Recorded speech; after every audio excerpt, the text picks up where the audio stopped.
Hi everyone, Alexis here with PPM TV. Welcome back to another terrific episode of our Seacoast Voices program. This one's particularly special. If you're a local and you've had the opportunity to perhaps attend one of the New Hampshire Film Festival events, maybe this year you were introduced to a film called The Lost North End. Today we have with us all of the key members involved in putting that movie together, bringing it to life, and bringing it to you.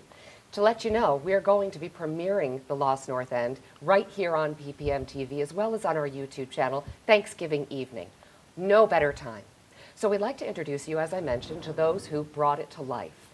The Lost North End talks a great deal. It's a great history lesson on urban renewal in Portsmouth.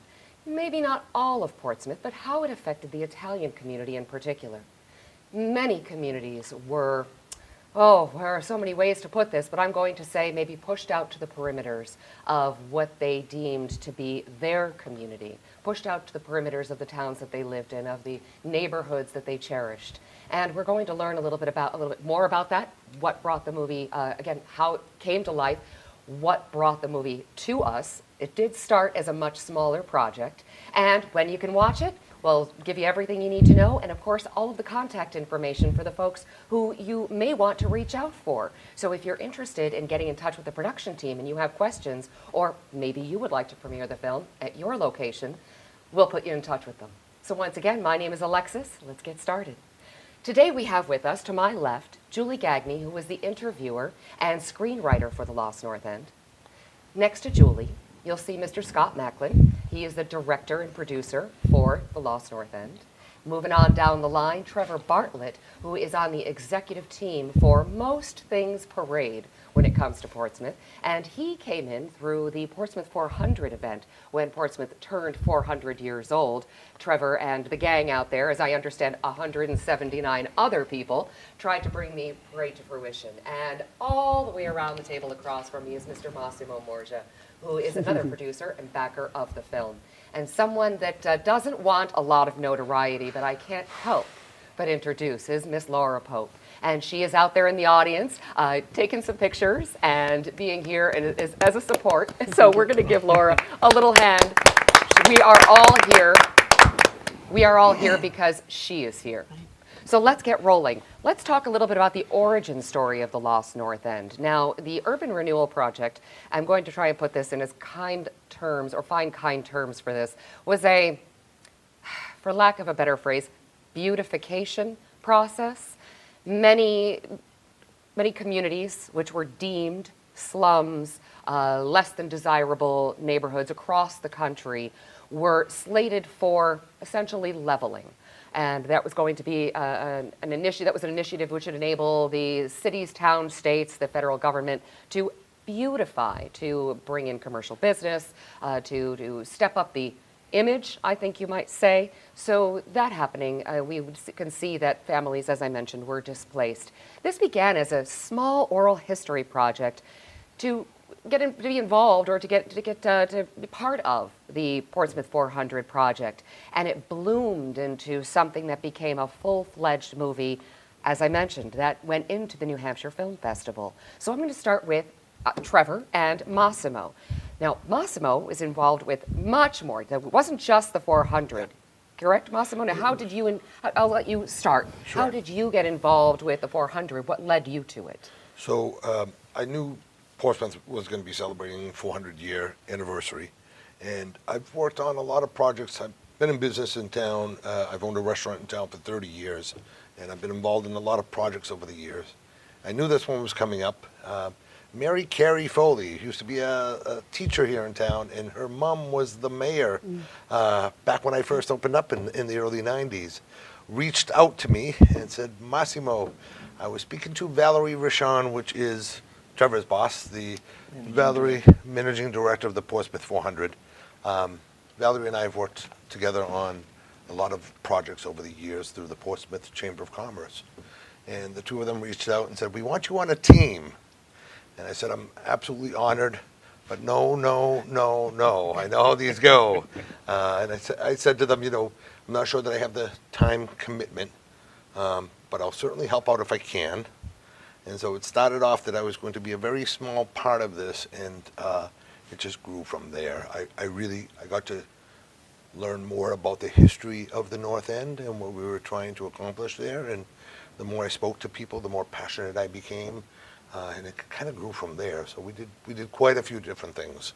Do you want me to share all of them now, or a little bit, but you do lead me to. I would like to just interject there, Massimo. How did you two connect?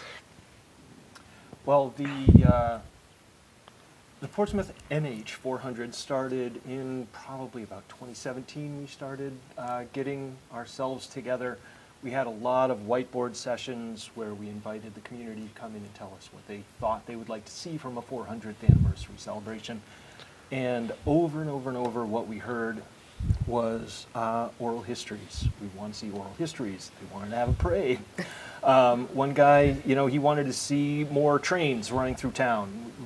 That didn't make any sense at all. But of the things that came to us, we had to recognize that the story of Portsmouth's Little Italy neighborhood was one of those, good, bad, ugly stories from the history of Portsmouth, and it became part of our mission to tell the stories of Portsmouth and especially spotlight those areas that do not get talked about that often and that are not being taught in schools, and to bring that stuff forward. And as we pushed for that to be its own committee, the Little Italy Celebrations Committee formed itself, and he had to be on it. There was no way we could do it without him. Thanks. And so we just wined him, dined him.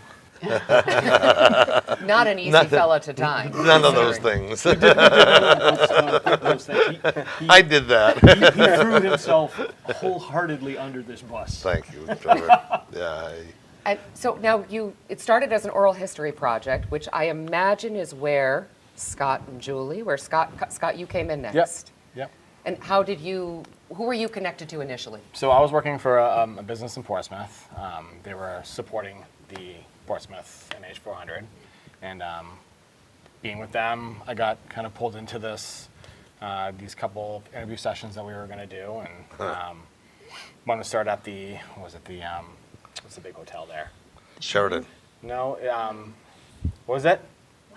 Yeah, Wentworth by the Sea. That was our first one. And I went into it just, I had no idea what I was walking into. And they were just telling some stories about growing up in the North End and urban renewal, and honestly, there wasn't enough there for me on that first session. And we went back, and I gave them, we went through the footage, and next thing I know, we got another one scheduled and went into that one with the same, that this is going to be one of two, and I'm just going to do my thing. Not really, I literally went into this completely blind. I had no idea. Yeah, you did. And having come to Portsmouth my whole life, I had no idea that this backstory was here. And we did another session, and after that session, I was a little more vested, and I was listening to the stories a little bit more, and Laura was extremely captivating, and she knew so much about this, and she's like, there's just so much more here, a lot more. So she's like, do you want to do another session? And I'm like, sure, let's do another one. We got some great stories, that I'd love for you to get on camera. So again, this is getting repetitive, but we did, one session led to another, and one session led to another, and before you know it, I'm a half dozen in, and now I'm vested in this project. Now, I've seen familiar faces, and I'm seeing people again, and these stories just were amazing, good and bad. Good and bad. Which we And I think it's the bad stuff that really drew me in. I wanted their stories to be told on a bigger scale. So it quickly metastasized into, hey, let's do a short, or something with a little more polish and something with a little more thought behind it. And that was the last summer that we were there, and we released a short to the film festival, and we had a nice trailer, and we kind of regrouped and had just a bigger vision for a bigger film, and that's what we did last year. that's a huge undertaking. Into 60 hours of footage and about 20 or so interview sessions. So. And you managed to boil it down. Yeah, we got there. You got there. We got there. And now, Julie, were you involved in the initial stages of the oral history? No, I came in probably midway through when Scott and Laura were setting up interviews with families. So I was interviewed along with my mom, my aunt, and my sister, because I am also a descendant of immigrants from the North End. So like a lot of families, we really talked about what life was like and, our favorite memories, and it just sort of went from there. And we shared some lovely stories. And from there, I was asked to participate as an interviewer because I am a descendant. I know a lot of the people who were interviewed. I know the stories. I lived the stories. So I had a passion and a history and just such an interest in telling these stories that, for me, are beginning to be forgotten because people die, people move away, and that history has always been the red thread for me to continue to deep dive into. And if I can jump in, what I'll tell you is we were meeting Laura, who's still out in the audience, Scott, Robin Aldo. We were meeting, trying to bring this film down to just a half-hour short film before we progressed. And Julie was one of the people that were being interviewed, but she was so brilliant at pulling questions out of her aunt and her mom. She was just genuinely doing it. It was very natural. She would ask them questions, and they were answering it. And all of a sudden, we all looked at each other, and we're like, "There's our host." Yep. It's history and life in general is all about stories. Yeah. What was it like? What did it feel like? What were your memories like? And to experience that, and also see my mom and my aunt and my sister re-experience that, was just so powerful for me. And I knew that was a way to make this come alive. It was, what's your story? Yeah.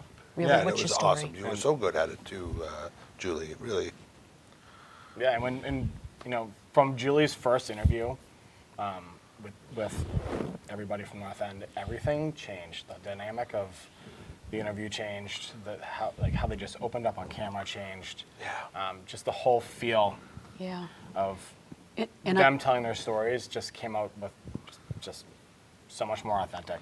And I know from personal experience, as well as knowing a lot of the people that were shown in the film, that there's such a sense of passion for telling a tale of something that's no longer here. And I think the fact that the North End doesn't exist anymore makes it so much more powerful.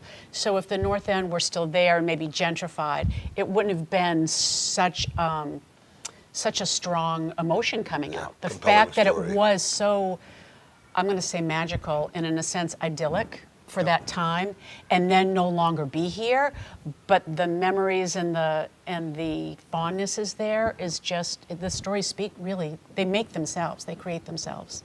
I will say, ladies and gentlemen, to expound a little bit about what, or upon what Julie's saying, when you watch the movie, I think that you'll agree that they managed to take, Scott with his 60 hours, Julie with her ability to connect with the people that she's speaking with one-on-one, you'll agree that they managed to take what is truly a heartbreaking story and talk to people and get the personal side of it. Not just the heartbreak, but the growth, how it pulled the people together. And how did you manage to, you must have known maybe a lot of these people. I did. Some of them, You're many so of them are warm my with her. relatives. That's the secret. But you know what? You start with one question. What's your favorite memory? And then it goes from there. Yep. And it opens really up. was, there was no script per se. Excuse me, it started with what was your favorite memory? Yep. And so many of them had a million memories. So it was just a matter of really editing down what they were. And I was also so moved that people wanted so much to share that if they were maybe a little camera shy, but they wanted to share their stories, they brought scripted notes so that they wouldn't remember because they're so passionate. Again, I say that word a lot, but they're so passionate about relaying this because they also know that after a while it is going to be lost. It's going to be gone. That's life, right? It's difficult to, after the movie ended, and I left the film premiere at the Music Hall, and if you know Portsmouth, then you know it is a shining star in New Hampshire when it comes to beauty, culture, art, and shopping, and eating. But when I walked down through this area that was directly affected, the area that they're talking about, which you'll see in the Lost North End here on PPM TV, you start to see, you see these stories. You see this neighborhood in an entirely different way. So the next time you're driving by the Sheraton Hotel downtown, give a look. After you've seen this movie, look around. Try to take yourself back in time. It's an entirely different world now. It looks so different. Now, I understand that once that area was leveled, that land was cleared, and it took 18 years before something was built upon it. Massimo, could you expound upon, help us understand that a little bit? Yeah, better? so, you were talking about the area itself was over 30 acres. So imagine the size of the area that was affected. 400 buildings were bulldozed down, literally bulldozed down. Some people watched their homes. Yeah, most People of them don't- did, from what I'm hearing. So, again, I knew a little bit about the story. There's a bench out in front of the Sheraton, the back entrance of the Sheraton, where the steps are near the salt pile, that has maybe 65 family names engraved on the bench. That's the only real history. So people didn't know about this. I didn't know. I knew the bench was there. I didn't know a lot about it. But it affected many, many generations of people who had come here. Their families came here in the early 1900s to make a better lives for themselves. And they worked hard and were able to either buy a home or were living with family members in the area. And it was an incredible community of people that overnight really lost their homes and were dispersed. So it was important to me to be able to share that story. And when you hear the stories, you hear people just had these incredible memories, the things that they loved about living in a community like that, where everybody looked out for one another. The widower was left without a husband or a wife. The neighbors took care of her or him. The children played out in the street, and those are the stories they wanted to share. Yeah. They talked about losing their home, but that wasn't really, that's not the part that they wanted to share. They wanted to share the memories of living in a community, and everyone knew each other and took care of each other, and that was the part that I found incredibly fascinating, really. You mentioned you didn't know, and I think we might all agree, we weren't aware. It's amazing how quickly history can be swept under the rug. The urban renewal program, in particular, corner to corner, California to New York, the urban renewal project started in 1949 and lasted all the way up into the 70s. So in the grand scheme of time, the 70s were a minute ago. And yet somehow all of this has faded into history. All of this has faded into the red brick sidewalks that are Portsmouth. So when you say, we didn't know, it's astounding how an entire area, so many families can be directly affected. And here we are a minute later, and the majority of people in Portsmouth may not know. Now, to that point, I grew up here, and I grew up in downtown Portsmouth. I spent a lot of time just ragamuffining around, doing my thing. And from a densely developed area of, Market Street, Market Square, you would walk 2 blocks past Bow Street and it was a desert. Right. And even as a child, I could tell that something heinous had happened there, but nobody ever told me what it was. I went to Little Harbor School, I went to Portsmouth Middle School, I went to school with the kids of the people that this happened to. They didn't talk to me about it. Nobody talked about it. So even though I am, dyed-in-the-wool Portsmouth dude, I had no idea how, how extensive that program was and how completely it just leveled a whole piece of our town. So I just wanted to add that I knew very intimately where that area was that was leveled. And I think that for so many people, it was a sort of a double whammy. The first part was having your community destroyed.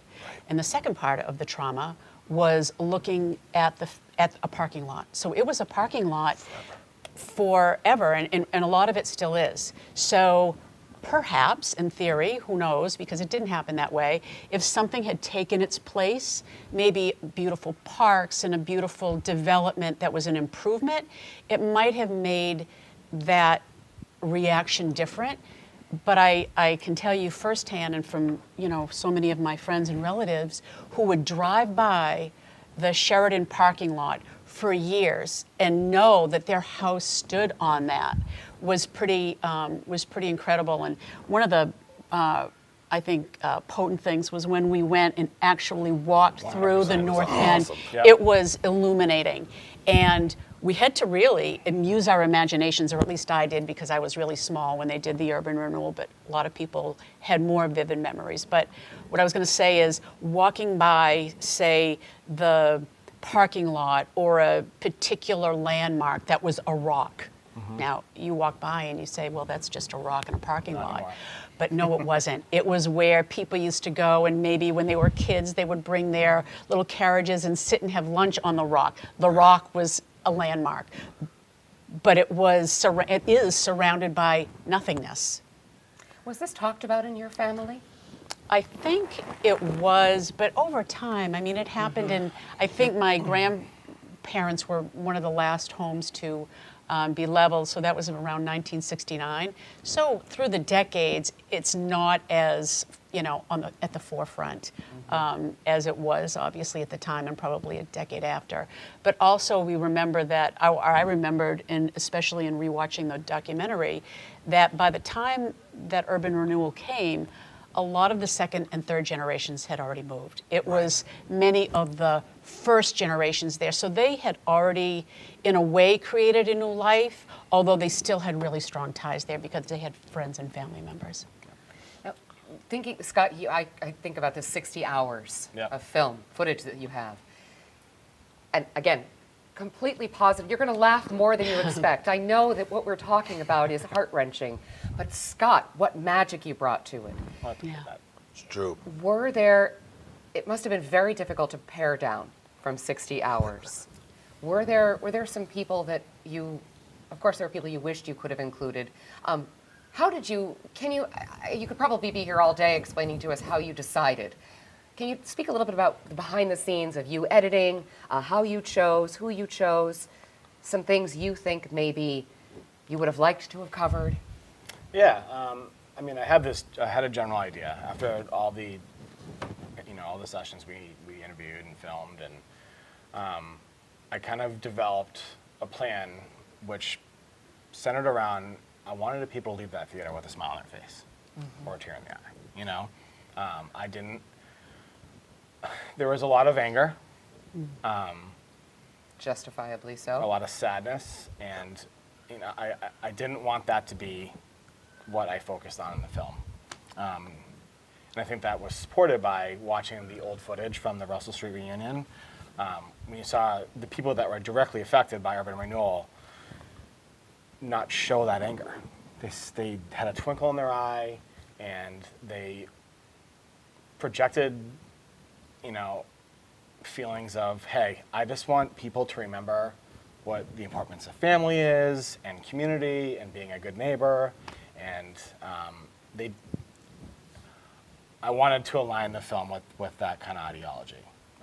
So, yeah, would I have liked to have gotten more people in the film and shown more of the footage? Yeah, I would love to have had everybody in there, but I really wanted to focus on telling a good story, telling an accurate story, having, I wanted their stories to be told. I wanted to have that, the heartache told for sure, but I wanted people to, leave that theater with, like a different perspective on just this whole community that was lost in Portsmouth. Well, I think it's a story of strength, not defeat. Right. 100%. Right. Beautifully put. Yeah. Then that's that helped me immensely. Whittle down the footage to have a more positive direction. It almost came naturally because that's what the people that we interviewed were doing. They were talking about that heartache, that urban renewal, losing their home. But of the 20 minutes or half hour, whatever the amount of time it was, the original set of interviews in particular, they weren't really focused on that. They were focused on Sunday dinners. They were focused on their gardens. They were focused on the funny stories, 100%. the things that happened to them when they were kids down there. That's what they were focusing on. I think it naturally got us to the point where we had to tell people what urban renewal was and how it affected Portsmouth and how it affected, in particular, this group of families here. But it wasn't even they weren't focused on that, and I think it naturally developed into what Scott's saying. In light of all of what we filmed. The people seem their memories are so warm. Yep. And when they revisit their childhood, you can see them kicking a ball down the road or playing in the garden, and they didn't. And I think, Trevor, you put it perfectly. It is a story of strength. And they bonded together, and they really spoke about how our family came through this instead of, the plight, the woe is me. Not that both are completely valid. Now, Trevor, I know you're here as a representative of the 400, but I didn't know you are a lifelong Portsmouth kid. So now, knowing that you have been involved in this project, seeing this through, being on the periphery, and then, of course, directly involved here today, do people in your life ask you a little bit more? Have you learned more? For example, you say, I'm involved in this, and does Joe Schmo say to you, my family was affected by that? More than they used to. I bet. And I think that was the whole goal of Portsmouth NH400 was to give permission for people to tell these stories and to talk about this stuff that otherwise, why would you think to talk about that thing that happened 50 years ago? And I think that was part of our celebration, was really bringing forward a lot of that energy. That it's okay to talk about that stuff. In fact, it's crucial to talk about that stuff. And if we don't, then we don't even know what this is. When we talk about Portsmouth, we don't even know what we're talking about. And it's important for these stories to not only be chucked at each other over a dinner table, but for them to be archived and available for people 100 years from now. And that's precisely what these folks have gotten done. So mission accomplished, guys. Mission accomplished. Thank you. Yes. And the telling of a story when you're not just reading someone's words, but you're almost feel as if you're interacting with them, that they're speaking to you. Now, Julie, when you were interviewing people, was there anyone that hesitated? If they hesitated, it was only because of being camera shy. Okay. But really, I think it was really the opposite, that they just wanted to tell as much as possible. That I sensed an eagerness in everybody I talked to. And I think there were more things that they wanted to say that they just couldn't get to in the time that we had allotted. There was no absence of eagerness and willingness and an interest in sharing. I think that was really another commonality in talking to everybody. So interesting that it's just coming to light now. Here we are in 2024. We're getting ready to go to a commercial break here, ladies and gentlemen, so everyone will get the chance to get up and have a drink of water and stretch your legs. But before we do that, I'd like to know, what where does this go from here? We'll talk more, we'll learn more. We have so many questions, but what's the next phase? Is there another? There is. I'm There's sure. lots of plans. I'm sure. Julie and Laura have some plans with this. Okay. Scott's developing some plans with it. So You know, this isn't the more end we of can the share, story. no, the more we can share this story, I think people really love to hear the history of it, and we love bringing it to life for the people who lived it. So there's definitely some talk of more things to come with it. I don't know if these guys are quite ready to share that part of it yet, but there is more to come. Oh, see, I'll leave that up to you guys. now it's on film. See, they said it out loud. We all heard it, ladies and gents. There'll be a follow-up story. So speaking of following up, why don't you take a break? Take a look at the trailer. We're going to run the trailer for you right here at the break. Get up, get a drink of water, stretch your feet, stretch your legs. We'll be right back.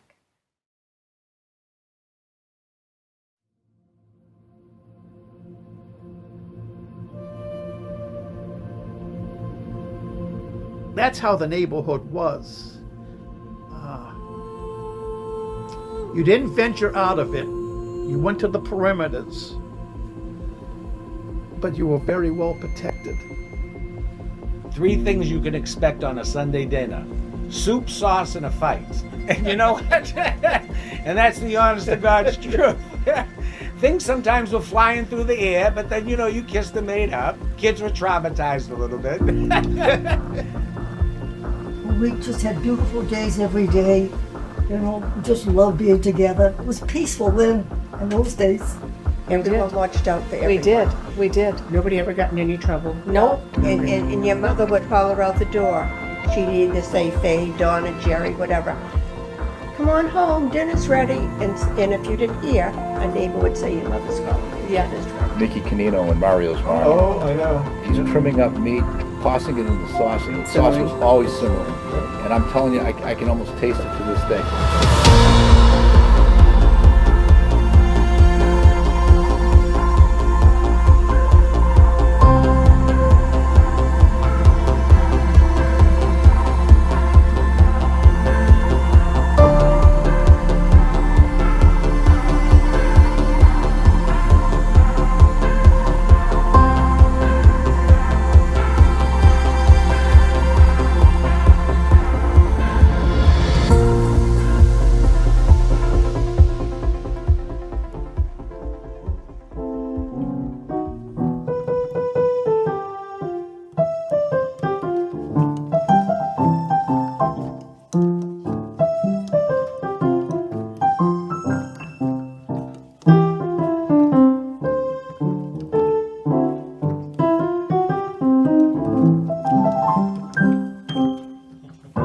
That's one of the ones we used to dance to. I love that song You like that one?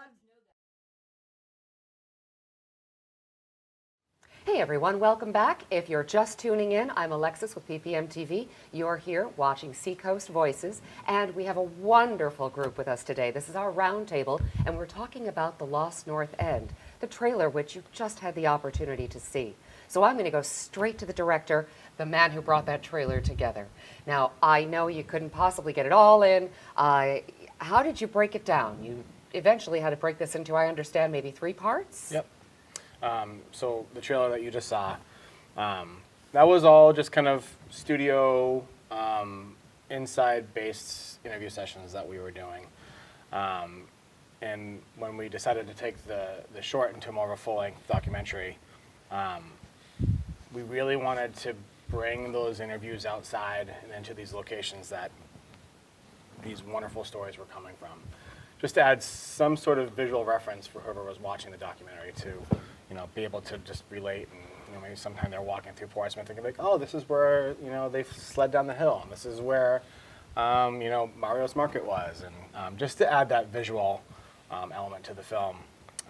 So yeah, so when we were out on locations and having these people tell their stories just in these spots just added this whole new level of just viewability for the documentary, and it just enabled it to just take on more of a visual walkthrough. You know, I can't find the word I'm looking for, but I wanted people to walk through Portsmouth and be able to just kind of walk the footsteps that where all these stories were coming from, essentially. So. Yeah. It worked on me. Yeah. Right? I left the theater and walked through those streets, Yeah. and I couldn't stop it from happening. Yeah, I wanted to, just like this time warp to happen where you're walking down Russell Street and you're like, oh, this is where this house was, and this is where this business was, and I know I do it. I've walked that Sheridan parking lot literally hundreds of times in my life, driven in through there, and when I walk through it now, like it is a totally different experience. It really is. The rock that they used to play on, and the playground at the top of the hill that everybody talked about. Just like I could just see it, and that's what I wanted to bring to the film and the people watching it. And I think that it brought out more of the stories.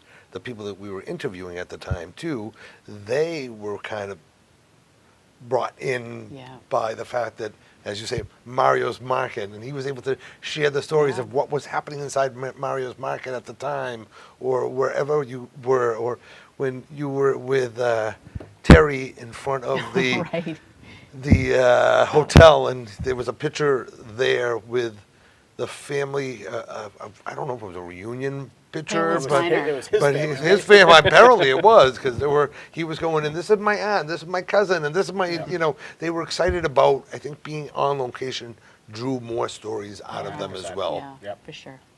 Now, Julie, how is the documentary relative to those who maybe don't live in Portsmouth or are new to Portsmouth, coming in maybe after this era, or that didn't grow up in the North End? Well, I can tell you that I had some conversations after the documentary with friends of mine who had come to visit, and one had grown up in an Italian-American neighborhood, but not in Portsmouth. And the other one grew up in, I think, Staten Island in New York. And they both said, for example, how it just resonated with them. Sure. So I don't think you have to be from Russell Street in order to really connect with that documentary. I think, a lot of it is nostalgia. It's childhood. We share so many experiences, whether we're Italian American or whatever our ethnicity is. So it's a moment of time that we all kind of look back at and remember fondly. So I think it has universal appeal. I was concerned that maybe if you weren't a descendant or didn't grow up in the North End, that you wouldn't quite appreciate it. But the reaction from everybody in the theater was extreme. You could just feel it. Palpable. And they reacted at the same times with laughter, with almost some tears maybe that we could faintly hear. But there was a movement in that movie that kind of transcended the North End and really was a callback to childhood and better Julia, times. I was saying during the break that I didn't grow up in Portsmouth. I didn't grow up in the North End, but my family, my mom moved me and my two older sisters here. When I was a little boy, we came from just outside of Rome to Beverly, Massachusetts, and we lived in a very similar community where a lot of the folks were Italian, and I don't know how my mom would have been able to survive if she didn't have the support and the help from her neighbors to get us into school, to get us to doctor's offices, and just the lay of the land.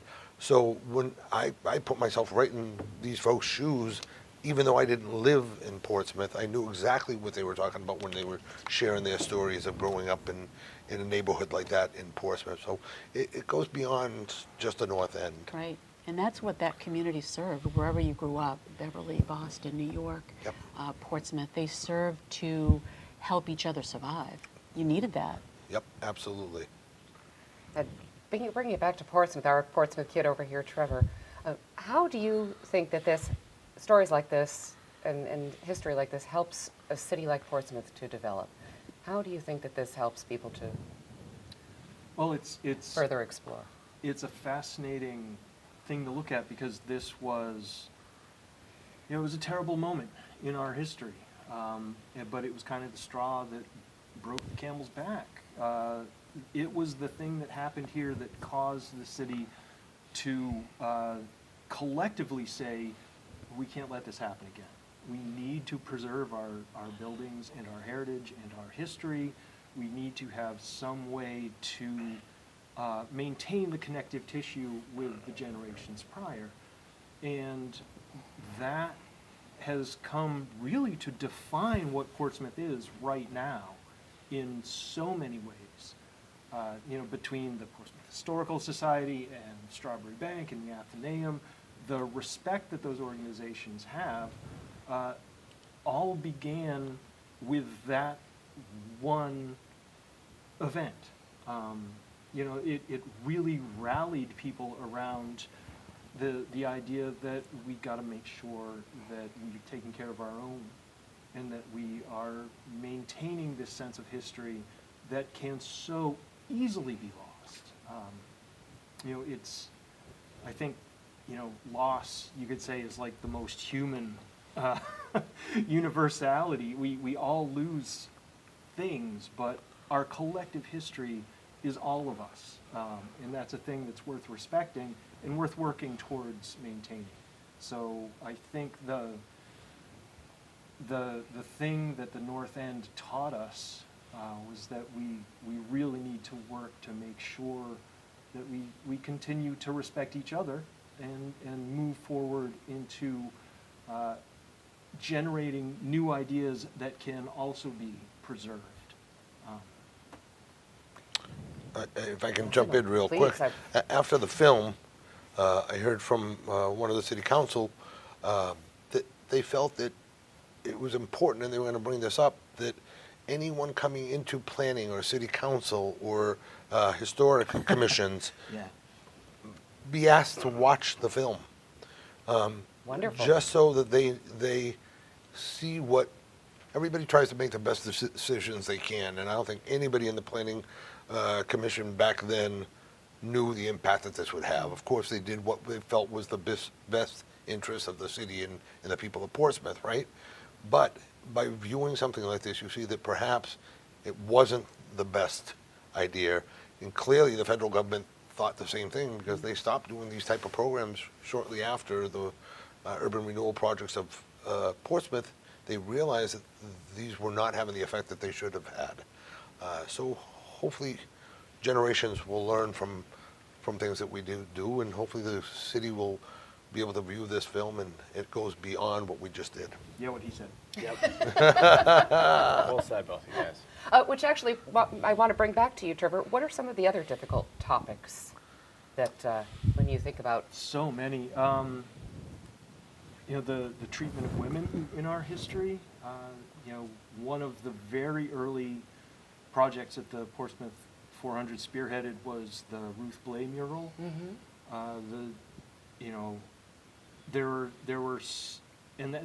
That gave rise to the whole history through art and a lot of public art programs that have evolved into a number of our legacy projects, including the Endeavor sculpture in Bohankel Park and the most recent Terrence Parker sculpture. He's also working on the, told me the name? Yeah, so it's going to be at the Italian Pocket Park in the North End Pocket Park, where Tony has, we commissioned an artist to do a monument for the folks at the North End, and it is absolutely spectacular.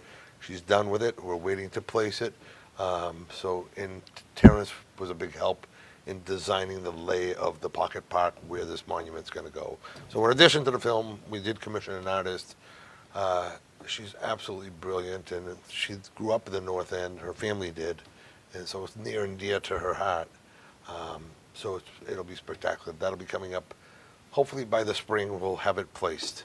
You're so deeply involved, Massimo. We did a lot. Now, we did. I know, of course, everyone here has more or less a specific title and involved in the film, except for you. How did you contribute? What was your role in? So I think I started the conversation earlier that I joined the Portsmouth 400 team, yes, specifically the LIC, the Little Italy team, early on. And I was pretty much, I asked Karen Kennard, the city manager, how much money we had in our funds. We needed over $500,000 to do the events that we needed to do. And I was told they had 400 years to save, by the way. We had zero money in our account, money to do these events.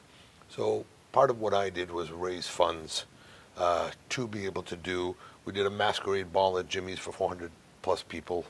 Has been said to have been one of the best events Portsmouth's ever seen. It really was spectacular. It takes a village, and I had some incredible support from some incredibly generous and kind people who allowed us to put that event together. We did a carnival over at the salt piles. Literally, Granite State Minerals moved mountains of salt for us. 3 weeks, 16 trucks a day, around the clock to move salt so we could have a carnival there to honor the folks of the North End.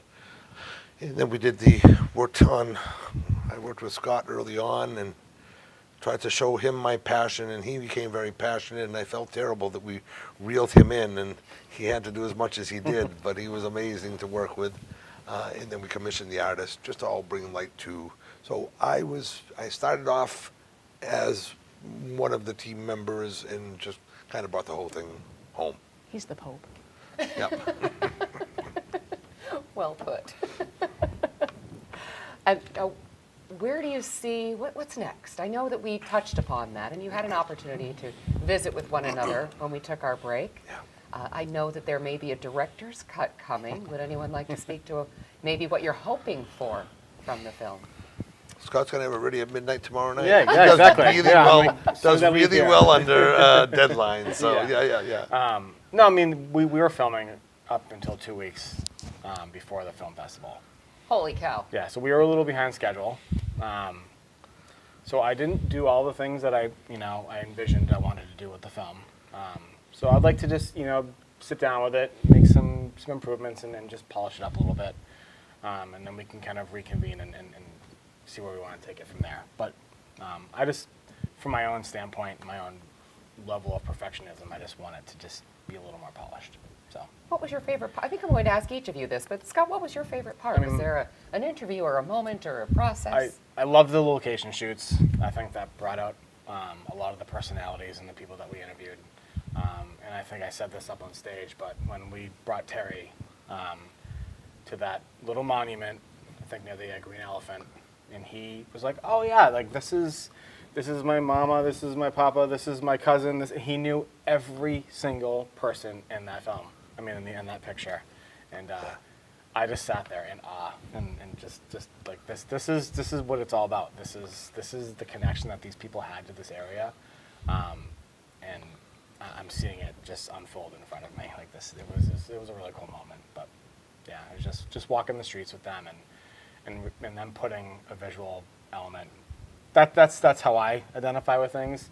So it was great to just firsthand see where these places were and where these people lived, and it was wonderful. So. And Julie in front of Scott behind the camera, Julie in front of the camera. What would I you have say? so many favorites. I bet. I would have to say all of the interviews that I did with the two gentlemen, Phil and Jimmy. Love them. That's my uncle-in-law and his brother. And they are just natural comedians. Yeah. And so they didn't rehearse, but when they were together and Awesome. talking, it was sort of a snapshot of what their relationship is like, and they brought the levity to the film. Yeah, I have to agree Yeah. with you there. You can see them as kids. Yeah. You're like, tell them, Terry. Yeah. That was awesome. man. Right. Tell a story. Right. And she still gives me baloney. I love it. Lisa DeStefano talking about growing up. One of the people that were interviewed, Lisa DeStefano, was talking about as a young girl, her cousin and her father, he wanted to teach her how to kill a chicken for dinner. And apparently when they were out there, make a long story short, you'll see it in the film, but she flinched and wasn't able to do it. And she overheard her father and mother talking earlier that how's she ever going to find a man if she can't kill a chicken? It was like just a great little, it was pretty funny. And There were a ton of those moments. Who is the centenarian who played the piano? The piano, that What's was her my- name? That was my Connie. favorite part. Connie. That was my That was up there, number one beautiful. or number two. She is just, I mean, she was one of the OG. She's on it. The very end of the film, when you all see it, Yes. she is the last maybe 30 seconds or so playing a piano. She was just over 100 years old. And when we had the film at the film festival. She was almost 102 years old. Yeah. Sharp as a tack, by the way. Someone Laura introduced my sister to her. And so the daughter, Connie's daughter, was sort of repeating loudly what Laura was saying. And she turned around and she said, "My dear, you don't have to yell. I can hear her. I understand." 102 years old, sharp as a tack, knew everything that was going on, came to the film festival, watched the film, came to the after party. She grew up in the North End. It was pretty cool to see her at the end of that film playing the piano. I agree. And do we have an idea of how many families remained? I know that's an obtuse. There's 68 names engraved on the bench out in front of the Sheridan. There were some families that last minute didn't get on there. I believe another 5 families that weren't on there. So quite a few of them are still around. Quite a few of them. Yeah. Good, which is how this comes to yeah. light. And when we were taking our break, Trevor and I chatted for a moment, and I made the comment to say something that occurred in my family, and I'm guessing affected. Maybe it was generational thing. My grandfather went to war, came back, and never spoke about it again. And that was an understanding. We just didn't go there. Did you find that maybe, do you think that maybe with the previous generations that this was swept under, we were just trying to move forward, that this doesn't come to light, that like a Portsmouth kid like Trevor didn't grow up knowing these stories because there was this need to move past the past? I think a little bit of both. I think it was definitely spoken about, and there's no shame or intentional or any intention to not talk about it. It's not like the war. It wasn't so traumatic that it couldn't be spoken about. But I think there was also part of the resilience of the North End community was to move forward. Right. And so, it's a balance of talking about the past and again moving forward. And it's just time. It's a measure of time. After decades, that does recede in the past, and the positive remain, and the memories and all of those good stories remain. It's selective. I think well put, Julie. And I think that now they're really ready to make sure that future generations hear their story about growing up there. But I think it's exactly what you just said. And Trevor, I did neglect to ask you, what was your favorite part of being involved? Oh, it was the piano. That was cool. I think maybe we should have had Connie here today. We probably Piano included. No, my favorite part of being involved, and I hope you don't take this the wrong way, was that I didn't lift a finger. It was all these guys. I was just on the team that started the ball rolling, and they all got it done. The best decision I ever made in this whole ordeal was to just stand back and let them do the work, because they did the good work. I would have just screwed it up. Thanks, Trevor. No. It's a lot of chefs in a kitchen. Yeah, it's true. They really were, right? You had a lot of, and everybody's a volunteer, by the way.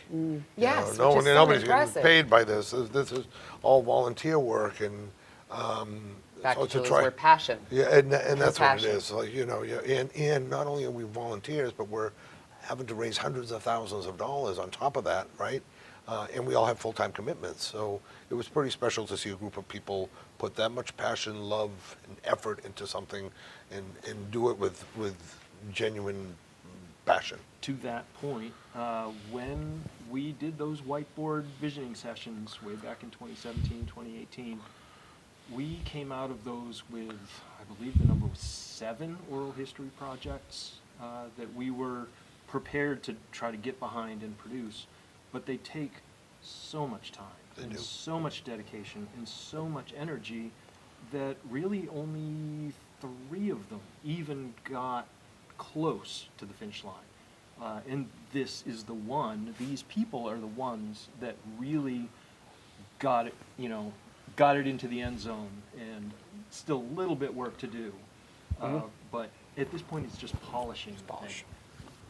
Where some of those other projects, they just turned to air. They just went away. And unfortunately, a lot of the interviews that we wanted to capture over the last 5 years, we're never going to get because those people aren't with us anymore. Right. So really hitting the gas like these guys did is the thing that our whole project was about. And so, you know, my the only reason I am here is to celebrate the work of these guys. Thank you, Trevor. And what is some of the feedback you're getting from the families who were involved, the people who've watched the movie? What do you hear among you at your dinner table? Yeah, I'm so appreciative, so much gratitude. It's heartwarming. I feel so blessed to be part of it. We all, Don, who started the project, Robin, the rest of the team, Laura, who a band who's not up here with us, put so much time and passion. Scott, Julie, so much time and passion that it makes it all worthwhile, because we really put countless thousands and thousands of hours into these projects while trying to run a business. And then you hear them like so genuinely appreciative about what we did. Like it makes you emotional. They are so kind and so appreciative. That's what I got out of it. It's beautifully put. Thank you. And I would imagine, Scott, you being the photographer, the director, that you received a lot of feedback. Oh, you made me look good. Oh, you. Yeah, I mean, thank you for getting or not getting that piece on film. I mean, when we stood up on stage after the film, and I saw all those faces in the audience, I couldn't even get words out. You know, I was just in tears. Yeah. From You all felt that, it. From all that gratitude. Blubbering fool. I was a blubbering fool. It's perfect. It's exactly what But you're yeah, supposed to be. that's what this film did to me. So. Yeah. It's inside you, and you just, don't live around the corner. No, I mean, I grew up in the North Shore, like Massimo did, but we loved coming up in Portsmouth. I've been coming up here since the mid '80s, so it's. You've seen some changes too. Yeah. Oh yeah. And like I said, like I've walked those through that parking lot 1,000 times and just never knew what was there. So it was just a wonderful project to be a part of, and just so eye-opening. Yeah. And taking that walk, having taken that walk myself, are there still some of those homes that are owned by the same families? Or maybe not the same families, but are still residential people you know? Hill. Yeah, the hill there is, yeah. But they're not owned by those families. Okay. So they took those homes away from the people. They gave them money and took them and transported them over to the hill. But there's no connection to the families, which is a little bit of a sore spot for many. Yeah. Because those buildings generate income. Don't they? Yeah. Downtown Portsmouth. They're beautiful too. I mean, you can see it on the film when you are doing the walkthrough. I mean, they're gorgeous little buildings that were preserved, thankfully. And was there, going through this process for these families, was there a place to which they were encouraged to move? No. It was just go and good luck to you. Here's your check. Yeah. And then that was a little bit, in a way, traumatic. I think that's a strong word, but it was a little bit difficult because there wasn't another neighborhood that they could all go to. That would have made the transition a little bit more, a little bit easier to take. But, the Portsmouth area was becoming very suburban. So some went to different developments in the town and in neighboring towns. And remember that a lot of the people who were displaced, especially the first generations, they didn't have licenses.